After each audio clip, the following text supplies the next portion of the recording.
Welcome to the Great Detectives of Old Time Radio. From Boise, Idaho, this is your host, Adam Graham. If you have a comment, email it to me, box13@greatdetectives.net. Follow us over on Twitter at Radio Detectives and become one of our friends on Facebook, facebook.com/Radio Detectives. Remember, when you're making your travel plans, check JohnnyDollarAir.com first. JohnnyDollarAir.com is a Priceline affiliate link. So if you book through them, part of the purchase price supports the Great Detectives of Old Time Radio at no additional cost to you. So remember, when making your travel plans, check JohnnyDollarAir.com first. Well, now it is time for today's episode of yours truly, Johnny Dollar. The original air date, January 9th, 1953, and the title is The Thelma Ibsen Matter. From Hollywood, it's time now for John Lund as Johnny Dollar. My name is DeFranco, Mr. Dollar. I'm with the Claims Division of Eastern Life and Trust. What can I do for you, Mr. DeFranco? Help me pay off a claim, I hope. Well, that's a new wrinkle. Yeah, one of our new policyholders passed away last month. We can't seem to locate his beneficiary. Well, maybe he doesn't want the money. It's a she. Everybody wants money, especially insurance money. Would you like to take a whack at it? What floor are you on, Mr. DeFranco? 4th, 418. Just after you get off the elevator, turn to your left. Be there in an hour.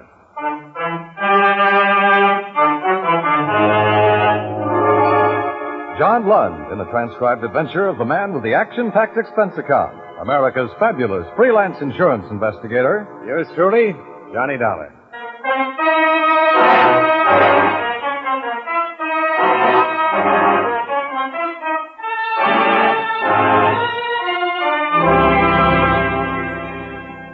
Expense account submitted by Special Investigator Johnny Dollar.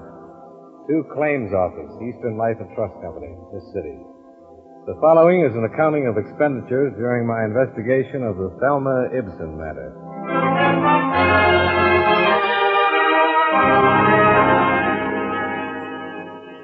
Expense account item 1, 15 cents, bus fare, from my apartment to Milton DeFranco's office, where we got right down to business. The deceased was a man named John Linden. He made his living selling papers in front of the Metropolitan Building. Oh, on 3rd Street? Yes. You ever see him? Yeah, I guess I have. Somehow you never think of someone like that leaving insurance money. No, you don't, but he took out 2 policies November the 5th, 1940, both of them $500 life. Uh-huh. So he has an estate of $1,000 that we have to give to a person named Thelma Ibsen. His daughter or something? No relation at all, just someone who stopped and talked to him one day. He must have had quite a line. Yeah, you'd think so, but I doubt it. He was only 10 years old at the time. Oh. I got all this from the agent who wrote up the policy. Used to buy his papers from old John. One day he told the agent he wanted to take out some life insurance so he could do something nice for a little girl he'd met that afternoon. And that's it. Well, quite a profitable meeting for her, huh? Yeah. Of course, $1,000 isn't a lot of money these days. But from him, it's a lot. Yeah. Thelma Ibsen must be 23 or 4 by now. I'd like to see her face when she gets that insurance check and finds out who it's from and why. Might prove something about something. Yeah, it could, or maybe she isn't doing nice things for people anymore. Well, let's hope she is. I keep thinking that old man out there hustling papers every day to make his $1.52 in premiums every week. He gets me somehow. Huh? He only saw her that one day in his life.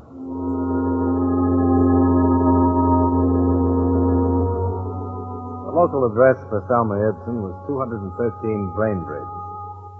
From neighbors, I learned that Thelma's parents had been killed in an automobile accident in 1945. She'd moved cross town to live with an aunt, a Mrs. Mary Seeley. Mrs. Seeley died in 1950. Again, Thelma had moved. Where, nobody seemed to know. But they did know where she'd been working at the time. One of the girls there was brought into the manager's office. Yes. She quit without notice a couple of years ago. She just didn't come back. Were you a friend of hers? Yes. We were good friends. Used to have lunch together every day. We started here together, too. I see. Have you heard from her? No. Any idea where she might have gone? New York, I think. It's the closest place to go, isn't it? Funny she didn't write anybody or say anything when she left, don't you think? Yes, but Thelma was like that. Like what? Well, don't misunderstand me. She was a real sweet girl, but there was something you could tell about her right away when you met her. She had plans of her own, and she just kept them to herself. Mm-hmm. I don't suppose anything's happened to her. I'm just trying to locate her. Did she ever talk about going to New York? No. Well, what did she talk about? Oh, about meeting someone and getting married. Was she going with anyone when she disappeared? Oh, a couple of people around the office. Are they still around? I think so. Going to talk to them? I'd like to. They haven't heard from her either. No one has. She just plain left, bag and baggage.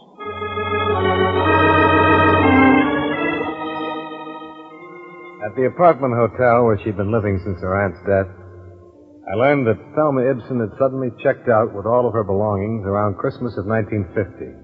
No forwarding address. The hospital, jail, and morgue records for the previous 2 years were covered. Nothing came up. A high school annual provided a fairly good picture of a tall, smiling girl with a pleasant face looking out from under a mitre cap. The Motor Vehicle Bureau recorded a driver's license issued in her name. A right thumb and forefinger print came with it. The picture, the prints, and all available information went into a file. Thelma Ibsen became a missing person. 2 days later, the people at her office were re-questioned. And then one of them recalled a man that she had been seen with just before her disappearance. Expense account item 2, $15. Transportation and incidentals, Hartford to New York. For the purpose of locating a Mr. Floyd Turnbull for possible information concerning Thelma Ibsen's whereabouts. I made a list of the Floyd Turnbulls in the city directory and set out to interview each one. The right man happened to be number 5 on my list. Yes, of course I know Thelma Ibsen, Mr. Dollar. You say you're from an insurance company? That's right, Mr. Turnbull. Can you tell me where she is right now? I'm afraid I can't. Sit down, Mr. Dollar. Sit down. Thanks. Understand you knew her in Hartford. That's right, I did. She came here to New York with me. Oh? Let me assure you, there was nothing improper about it. I met Thelma when she was working in one of the offices I do business with there. And when I suggested that she drive to New York with me, I did it with the understanding that we were to be married here. I see. No one could have been more surprised than I when she disappeared. You mean here in New York? Yes. Well, when was this? It was Christmas Eve of 1950. Oh? Thelma was staying with my sister Edna in Westchester. I picked her up about 6 in the evening to go to a party. We stopped for gasoline somewhere between here and Long Island. I left the car for a moment, and when I came back, she was gone. You haven't seen her since? And I haven't seen her since. Well, did she leave a note in the car? Or a message of some kind? Nothing. Not a word. And she hasn't gotten in touch with you at all? No. She's never written? Never. I can't quite get with this. You were going to be married, and she disappeared in a filling station on Christmas Eve. Did you argue or something? No. I don't think I would ever have argued with Thelma. She was kind and sweet and gentle, and all things to me. Your appearance here and these questions bring back the memory very strongly. How long had you known her before you decided to get married? About 3 weeks. Do you have any idea why she walked away? Yes, but I doubt if it's of any practical value to you. Well, any information I can get would be very helpful in locating her, Mr. Turnbull. All right, then. I think she was frightened. Of what? Of life, Mr. Dollar. Not people or circumstance, but life. You say that with a lot of conviction. Yes. Thelma had always been, well, a poor girl. She worked instead of going to college. She lived with a rather dowdy aunt who died just before I met her. Her parents had been killed in an accident a few years before. I think I offered her happiness that she always longed for. But she simply wasn't mature enough or adjusted well enough to accept it. But this is of no value, is it? Well, it might be. Did you know of any ambition she had? Maybe she wanted to go on the stage. She simply wanted to be my wife and live here. Oh, I can see what you're thinking. I'm old enough to be her father, but that's not the reason she walked away from that car. Believe me, Mr. Dollar, unless I'm terribly mistaken, that girl was very much in love with me and wanted to marry me. Tell me, have you tried to find her? No, I have not. I waited around the filling station that night hoping she'd return, but I didn't report the matter to the police. I intended to hire private detectives to locate her, but I gave that up, too. Well, I don't understand. If you loved her... Well, would this make it understandable, Mr. Dollar? Thelma was a rational, normal human being when I left her in that car. No one forced her away from it or me. The man at the station said she merely stepped out and disappeared down the street. She left of her own free will for her own reasons. Yeah, I think I can see your point. Thank you, Mr. Dollar. I've hoped that one day she'd appear at my door, contact me, come to me, but she hasn't. Is there any way I can help you more concretely? Well, if you could tell me the exact location of that filling station. I believe I can do that, but why? Last place she was seen alive. Oh. That word, alive. Just a word, Mr. Turnbull. Tell me, do you suppose she had any money when she left?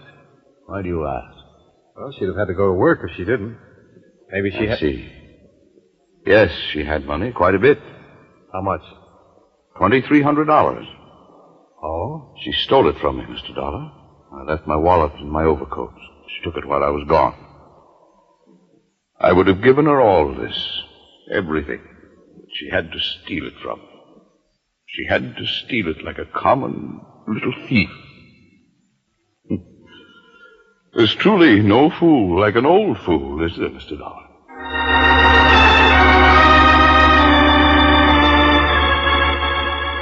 When I left Turnbull, it struck me. Here was the second elderly man in Thelma Ibsen's life. One had given her money which she wasn't around to receive.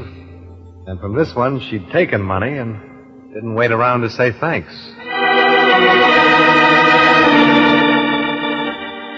Expense account item 3, $50.50. Car rental and incidentals involved in checking Floyd Turnbull's story. A major oil company owned and operated the filling station where Thelma Ibsen had been seen last. Their payroll records named 3 attendants on duty Christmas Eve, 1950. I located and interviewed all 3. Enclosed fine statement of Earl Camden. Sure, I remember that chick. Better look in this picture, I'll tell you that. Well, anyways, she drove in with the old guy, see? He hadn't been away from the car more than 20 seconds before she was out and walking down the street as fast as she could go. Well, when he came back and asked what happened to her, I told him. Well, and he went back and sat in his car for maybe a couple of hours just waiting for her. I knew she was gone for good. I felt sorry for the old geezer. She shouldn't have run out like that. Christmas Eve and all. Edna Turnbull Spencer, Westchester, verified her brother's story. Thelma Ibsen had left all of her clothes at the house. Mrs. Spencer had not heard a word from her since Christmas Eve of 1950. The matter went to the New York Police Missing Persons Bureau. A check on the morgue and hospital records was unsuccessful. However, the police fingerprint files turned up an interesting lead. Misdemeanor, drunk, disturbing the peace. She was fined $25 a night, court April 25th, 1951. What's the address? 1212 Yardley. 12 Yardley. Okay.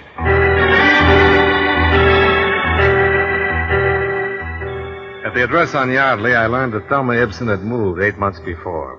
Again, there was no forwarding address. The landlady turned out to be quite talkative, however. I'm glad, too, she moved from here, Mr. Dollar. I'd like to help you find her, but I'm awfully glad she moved from here. Well, why do you say that, Mrs. Prentice? Oh, Norsey.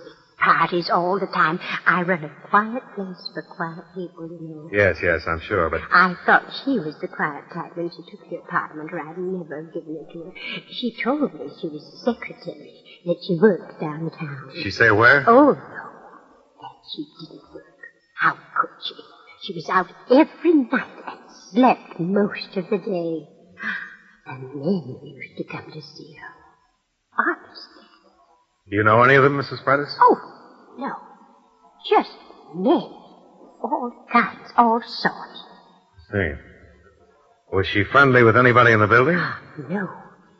Did she go with any particular man? I couldn't say. All I can tell you is I'm glad she doesn't live here anymore. I'm awfully glad.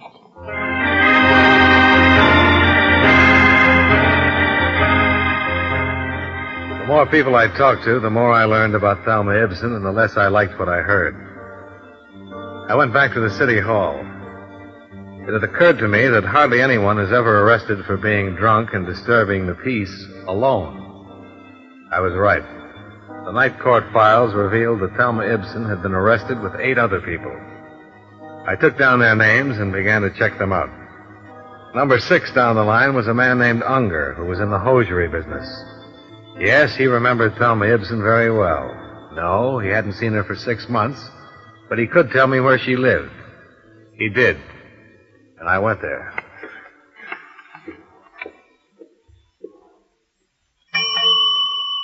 Yes, sir. May I help you? I'm looking for Miss Thelma Ibsen. Oh, I'll ring her room. Is she expecting you? No. My name is Dollar. It's a business matter. Mr. Dollar. That's right. Just a moment. I'm ringing. Well, I don't understand that. What? She came in about a half hour ago. I know she's up there. Well, maybe she came out again. No, I'd have seen her. I've been at the desk all the time. Well, if that isn't the strangest thing. Maybe she's visiting one of the other apartments. Perhaps. Would you like to leave a message, Mr. Dollar? Well, it'll be okay if I go up and camp on her doorstep. I've been looking for her for a long time now. Of course.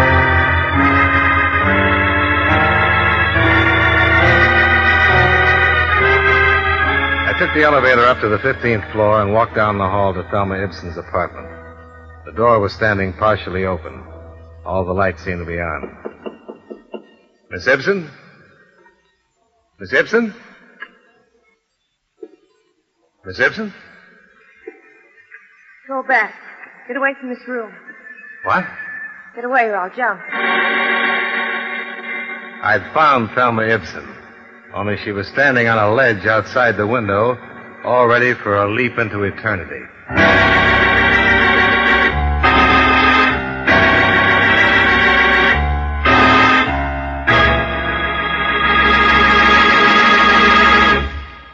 We'll return to yours truly, Johnny Dollar, in just a moment.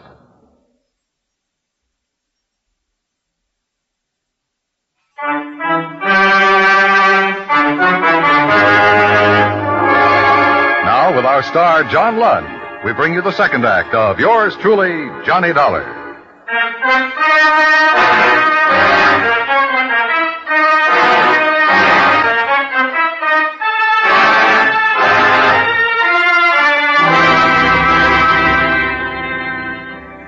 Don't come any closer.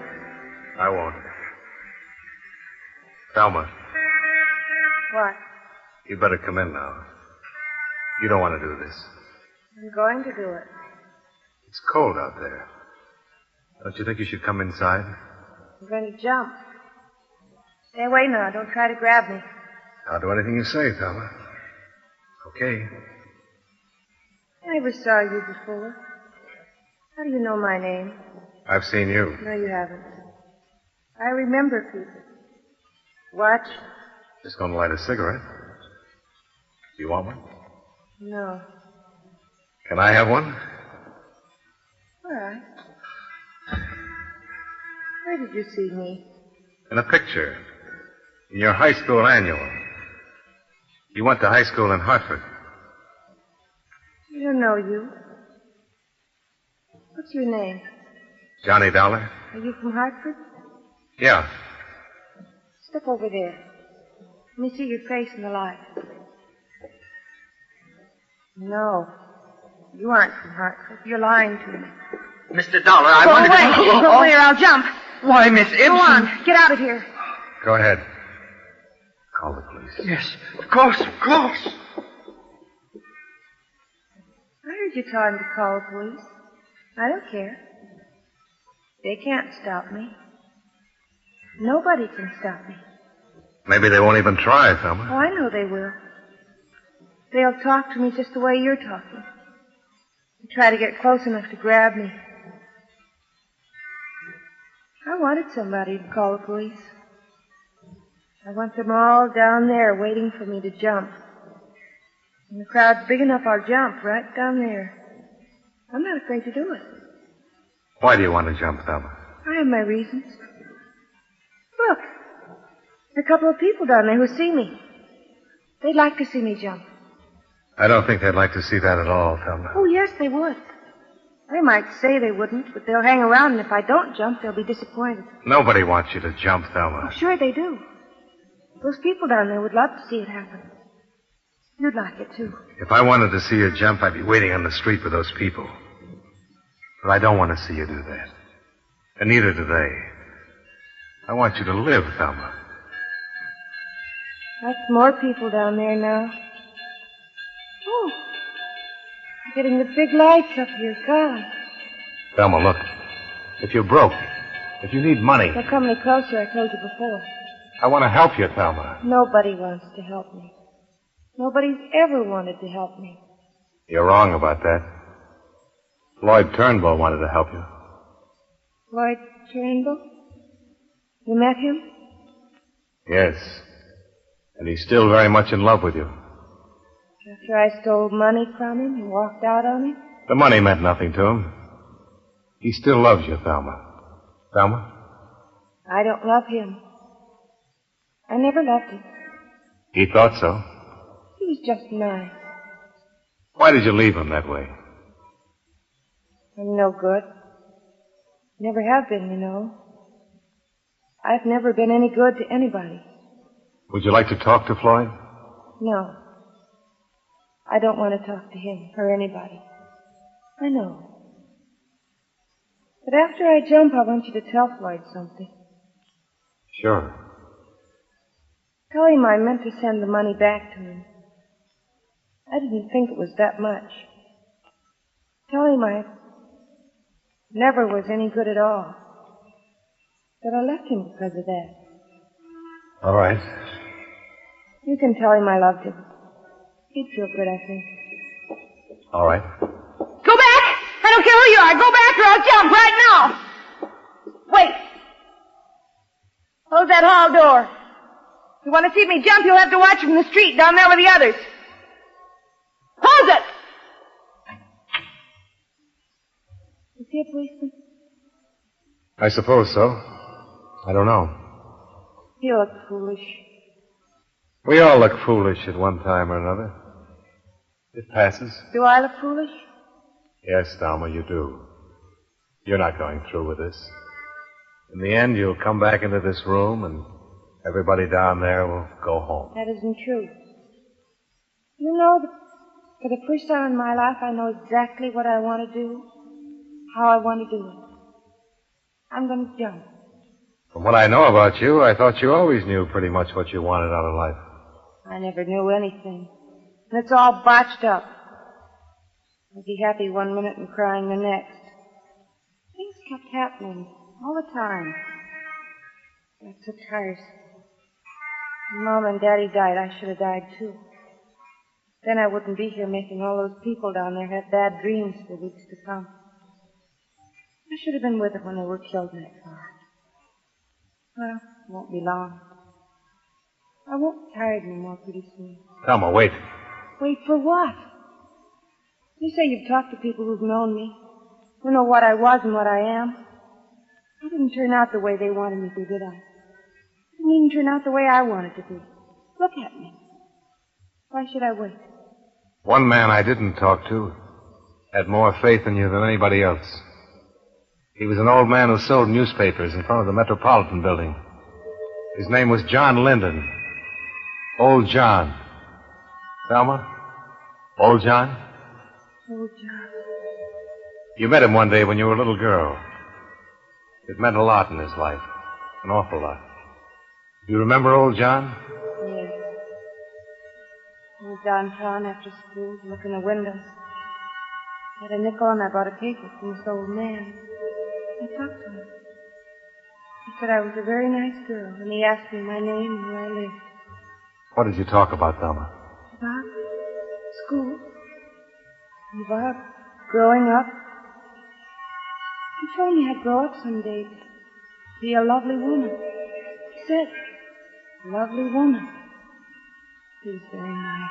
What else did you talk about? School. He asked me what grade I was in. Let's see. I guess I was in the 5th grade or maybe the 6th. It's such a long time ago. But you remember it. Of course, I remember it now. Where's John now? He died a month ago, Thelma. He left you all his money. What money? What money would that poor old man have? Insurance money. Comes to $1,000. You're lying. No, I'm not, Thelma. That's why I've been looking for you. It's my job to see that you get the money that he left for you. He wanted you to have it. Why? I didn't know him only that afternoon. But he wanted to help you. You're making all this up. It's all a lie. No. No, look. What? These prove I'm from the insurance company. Here. Throw them over. All right. You see? He wanted you to have something. That old man. That poor old man. I want to stop and talk to him.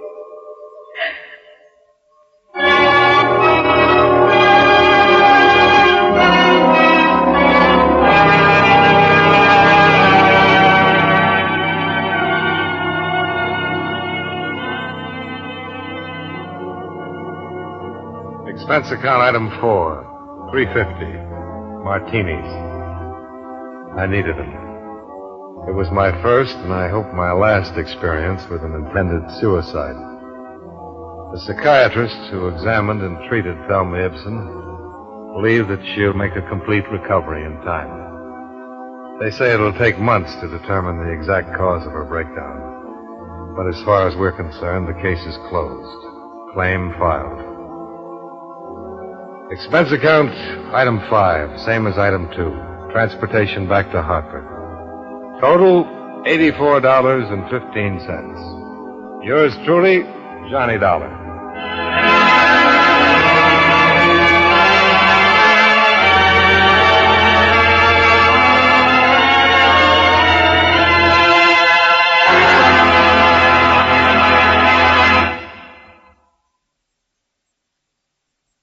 Yours truly, Johnny Dollar, stars John Lund in the title role and is written by E. Jack Newman with music by Eddie Dunstetter.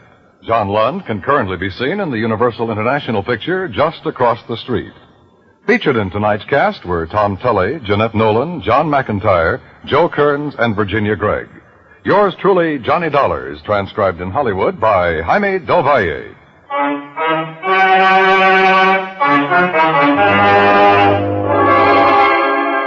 This is Dan Cubberly inviting you to join us next week at this time when John Lund returns as... Yours truly, Johnny Dollar.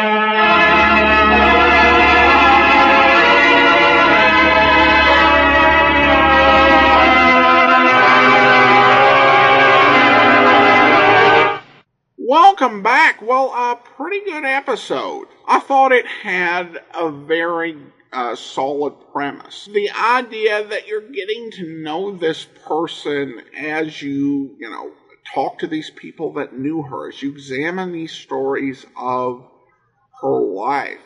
And you can kind of go from one extreme to the other in thinking about her as you're listening to the episode. But it's not the same thing until you actually meet her at the end. And I think that this is just very effective. This also is another one that did get turned into a 5-parter. I won't comment too much on that one until we hear that in, a year or two or so. But in its own right, I think it stands alone really good. All right, well, some listener comments and feedback now. And we have a comment from Steve. Steve writes in, I like Bob Bailey, hate Edmund O'Brien, John Lund was somewhere in between. And then we have an email here from Frank who says, Adam, congratulations on your mini podcast. I favor Superman and Johnny Dollar. I hope you will stay with the recorded Superman podcast.